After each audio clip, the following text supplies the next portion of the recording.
എല്ലാവർക്കും good morning. ഇന്നലെ നമ്മൾ കഴിഞ്ഞതിൻ്റെ ബാക്കിയുള്ള ഒരു മോട്ടിവേഷൻ ക്ലാസ്സാണ് ഇന്നും തുടങ്ങുന്നത്. ഒരു അധ്യാപകനും ഒരു വിദ്യാർത്ഥിയും തമ്മിലുള്ള ഒരു സംവാദത്തിലേക്കാണ് ഇന്ന് കാര്യങ്ങൾ കൊണ്ടുപോകുന്നത്. കാരണം ഒരു പഴയ അധ്യാപകൻ വളരെ പഴക്കമുള്ള ഒരു അധ്യാപകൻ, വേഷവിധാനങ്ങൾ എന്ന് പറഞ്ഞാൽ ഒരു ജുബ്ബ, ഒരു ഖദർ മുണ്ടൊക്കെ ഇട്ട് വരുന്ന ഒരു അധ്യാപകനാണ്. 7ാം ക്ലാസ് വരെ മാത്രമുള്ള ഒരു വിദ്യാലയമാണ്. അവിടെ ഒരു കുട്ടി എന്ന് സ്ഥിരമായിട്ട് ലേറ്റായിട്ട് വരും. ചില സമയങ്ങളിൽ സ്കൂളിൽ വരാറില്ല. എന്നും വരുന്ന ലേറ്റായിട്ട് വരുമ്പോൾ ആ കുട്ടീനെ ക്ലാസ്സിനകത്തേക്ക് കയറ്റാനാണ് ഈ ഗോപാലൻ മാഷ് അനുവദിക്കാറില്ല. അങ്ങനെ 2-3 ദിവസം കഴിഞ്ഞിട്ടാകുമ്പോൾ ഗോപാലൻ മാഷ് പറഞ്ഞു, നീ രക്ഷിതാവില്ലാതെ ക്ലാസ്സിനകത്ത് കയറണ്ട, സ്കൂളിലേക്ക് വരണ്ട എന്ന് പറഞ്ഞു. പിറ്റേന്നും ആ കുട്ടി അതേപോലെ ലേറ്റായിട്ട് ക്ലാസ്സിലേക്ക് വന്നു. ആ ക്ലാസ്സിന് ആ കുട്ടീനെ വീണ്ടും ഗോപാലൻ മാഷ് പുറത്തേക്ക് വിട്ടു. ഇത് 2-3 ദിവസം ഇങ്ങനെ ആവർത്തിച്ചു. അതിനുശേഷവും ആ കുട്ടി എന്ത് ചെയ്യുന്നു, ഒരു ദിവസം 3ാമത്തെ ദിവസം ആ കുട്ടി, ആകെ 2 ബുക്ക് മാത്രമേ ആ കുട്ടീൻ്റെ കയ്യിലുള്ളൂ.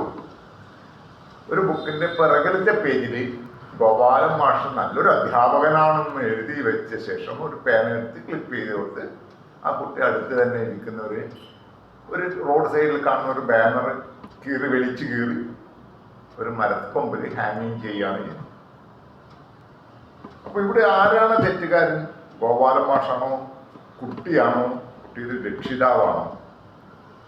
കാരണം ഒരു കുട്ടി എന്തുകൊണ്ട് ലേറ്റ് ആകുന്നു എന്നുള്ള കാര്യം അന്വേഷിക്കാനുള്ള ധാർമ്മിക ഉത്തരവാദിത്വം ഒരു അധ്യാപകനുണ്ട്.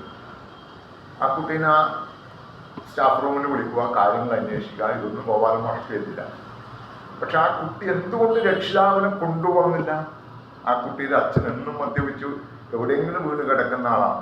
ഈ അമ്മ ഇഷ്ടക്കാലങ്ങളിൽ ജോലി ചെയ്തിട്ട് വേണം വീട്ടിൽ എന്തെങ്കിലും അടുപ്പ് പുകയാൻ.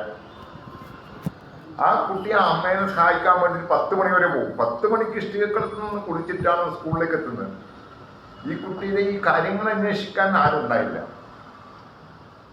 അപ്പോ ആ കുട്ടിയുടെ ജീവിതം അല്ലെങ്കിൽ വീട് പുകയാൻ വേണ്ടിയിട്ടാണ് ജോലി ചെയ്യുന്നത്. അപ്പൊ അങ്ങനെയുള്ള സന്ദർഭങ്ങളിലൊരു അധ്യാപകൻ ചെയ്യേണ്ടത്, ഇങ്ങനെയുള്ള സ്റ്റുഡൻറ് ഉണ്ടെങ്കിൽ അവരെ രഹസ്യമായിട്ട് സ്റ്റാഫ് റൂമിലേക്ക് വിളിക്കുക, ആ കുട്ടിയുടെ പ്രശ്നങ്ങൾ കാണുക, ആ പ്രശ്നങ്ങൾക്ക് പരിഹാരം കാണുക. ഗോപാലൻ മാഷ് അങ്ങനെ ചെയ്തിട്ടുണ്ടെങ്കിൽ ആ കുട്ടീനെ ജീവിച്ചിരിക്കുമായിരുന്നു. പക്ഷെ ചെയ്തില്ല. എപ്പോഴും അധ്യാപനം പറയാൻ എൻ്റെ ഫാദറൊക്കെ പഴയൊരു അധ്യാപനം, ഒരു ആവനാഴിയിൽ എപ്പോഴും അവസാനത്തെ അസ്ത്രം എപ്പോഴും ഉണ്ടാകും. അത് ഞാനും വെച്ചിരുന്നു. എനിക്ക് എൻ്റെ ഫാദർ പറഞ്ഞത് അത് ഞാൻ കീപ്പപ്പ് ചെയ്ത് കൊണ്ടുപോയി. കാരണം അത് ഒന്നിക്കലും മക്കൾക്ക്, അല്ലെങ്കിൽ മക്കൾക്ക്, അല്ലെങ്കിൽ മരുമക്കൾക്ക്, അല്ലെങ്കിൽ എൻ്റെ ഏറ്റവും പ്രിയപ്പെട്ട ശിഷ്യനായിരുന്നു.